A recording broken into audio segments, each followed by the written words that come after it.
If someone described a character to you as a paranoid king of gods who smites his enemies with lightning bolts, chances are you would think they were describing Zeus.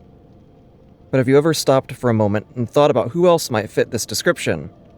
Perhaps someone from a massively popular game series, one renowned for its deep lore and challenging gameplay? That's right, I'm talking about the Dark Souls series, because Gwyn, Lord of Sunlight, also fits that very same description I gave earlier. And today I'd like to take some time to look at a few of the commonalities between Gwyn and Zeus. First, and perhaps most obvious, is the role of both Zeus and Gwyn in their respective pantheons. They are the king of the gods, for better or worse, and perhaps the most striking similarity between the two would be their iconic weapon of choice, used to lay low their enemies. I'm referring, of course, to their use of lightning bolts. In the case of Gwyn, we see many examples of his use of lightning in-game. Gwyn's mighty bolts peeled apart their stone scales. And likewise, Zeus, according to Hesiod's Theogony, lines 687 through 712, with this quote being most pertinent. From heaven and from Olympus he came forthwith, hurling his lightning. The bolts flew thick and fast from his strong hand, together with thunder and lightning, whirling an awesome flame. Next, I would like to look at how both Gwyn and Zeus usurp control of the world. For Gwyn, we need only to take another look at the opening cinematic of Dark Souls.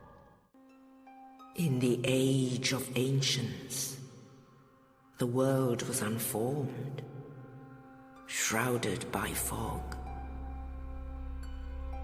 A land of grey crags, arch trees, and everlasting dragons. Then, from the dark, they came,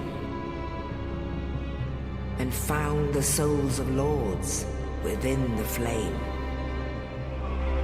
With the strength of lords, they challenged the dragons, and the dragons were no more. Thus began the Age of Fire. This correlates to the Titanomachy. For clarification, the Titanomachy was an event in Greek myth, in which the Olympians and their allies overthrew the Titans. The Titans, for all intents and purposes, were a previous generation of gods. Gwyn had his armies and several other godlike beings to aid him. He also counted amongst his ranks a traitor to the ancient stone dragons, Cede the Scaleless. And Cede the Scaleless betrayed his own, and the dragons were no more.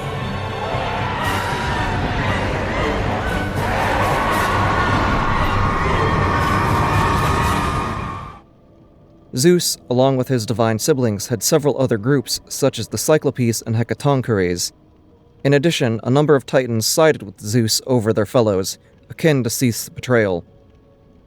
After upending the status quo and instating their own regimes, each of our subjects came to fear one thing above all others: that they too would lose their grip on power, and this leads us into our final point. Both Gwyn and Zeus were unable to comprehend a world in which they did not rule, and both are depicted as being willing to do whatever it takes to hold on to power. In Dark Souls 2, Aldia, scholar of the first sin, proposes a theory. Once, the Lord of Light banished dark, and all that stemmed from humanity, and men assumed a fleeting form. The first part of this theory seems to be proven true as of Dark Souls 3's second expansion, the Ringed City. Admittedly, the Seal of Fire used to limit the Pygmies and their descendants' power seems to have been the work of the gods, rather than just Gwyn, evidenced by the description of the Ring Knight's set armor, which reads, "Malformed black armor of the Ringed Knights. The armor of early men was forged in the abyss and betrays a smidgen of life. For this reason the gods cast a seal of fire upon such armor and those who possessed them." This can be interpreted as the gods of Anor Londo fearing the potential of humanity and their dark soul to supersede them. Indeed, this fear is what drove Gwyn to link the First Flame, all in a vain effort to extend the rule of the gods. Similarly, In Plato's Symposium, the playwright Aristophanes recounts a story in which the gods fear humanity. To summarize a rather long passage, primeval humans were simultaneously man and woman, with 2 backs, 4 legs, and 4 hands, and they were very powerful. So powerful, in fact, that the gods feared they would lay siege to Olympus itself. But the gods didn't want to annihilate humanity, since then no one would worship them. But they also could not allow the humans to feel too important. So Zeus came up with a plan. He would split humans in 2, dividing them into man and woman, forcing them to forever search for their missing half. In the end, there's so much of our own world's mythology, folklore, and history that inspires the world building of a game like Dark Souls, and I hope I've managed to pique the interest of even a few people in this particular topic. So if you enjoyed this departure from Awesome Quest's normal Let's Play style, consider leaving a comment describing your own thoughts on what I discussed in the video. Or maybe tell me whether or not you'd like to see more of this type of content. Thanks so much for watching, and happy questing!